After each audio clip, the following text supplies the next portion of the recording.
نئے ration cards کے لیے می سیوا مراکز پر آن لائن درخواستوں کا ادخال۔ حکومت نے ویب سائٹ اوپن کر دی۔ می سیوا مراکز پر ہجوم، سرور ڈاؤن ہونے کی شکایت۔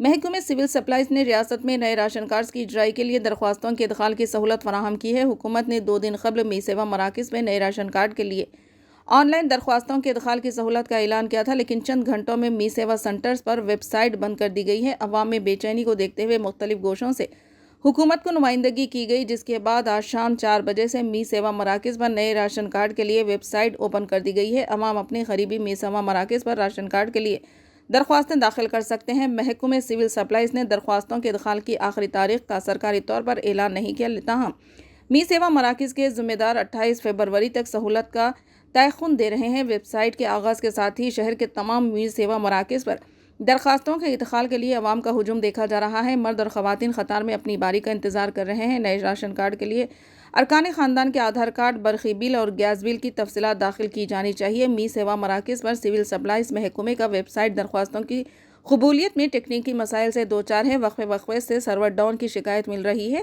ہر درخواست گزار کے تمام دستاویزات اسکین کر کے ڈاؤن لوڈ کرنا ہے اور ڈاؤن لوڈ مرحلے میں سرور اچانک ڈاؤن ہو جانے سے ایک درخواست کے ادخال میں کافی وقت لگ رہا ہے۔ می سیوا مراکز کے ذمہ داروں نے محکمہ سول سپلائز سے اپیل کی ہے کہ سرور میں ٹیکنیکی دشواریوں کو دور کریں تاکہ درخواستوں کا آن لائن ادخال کم وقت میں مکمل کیا جا سکے۔